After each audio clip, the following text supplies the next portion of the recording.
दायित्व आम्ही खपवून घेणार नाही। तो येत्या निवडणुकीत जर त्याचा बदल केला नाही तर माझ्यासहित सगळ्याला हिसका दाखवावंच लागेल, कोणत्याही पार्टीचे असू द्या, कारण हा अपमान आहे। घर योजना सारखी आणि पैसे अलग अलग। शहरातल्या लोकांना 1.25 लाख का दिला जातो? कारण तुमच्या हाती पक्षाचा झेंडा आहे, जातीचा झेंडा आहे, धर्माचा झेंडा आहे।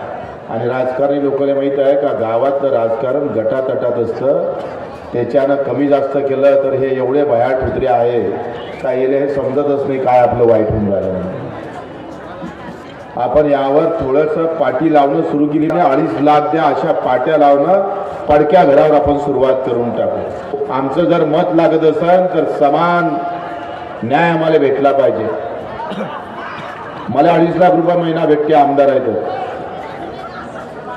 अधिकारी कर्मचाऱ्याला 1 लाख रुपये महिना भेटतं। आणि शेतकऱ्याच्या घरात 5 एकर जरी शेती असली तर 10,000 सुद्धा महिना भेटत नाही। या विरोधात आम्हाला लढावं लागणार आहे। जातीसाठी लोक एकत्र येतात, पण आता शेतकऱ्यासाठी लोक एकत्र आले पाहिजे।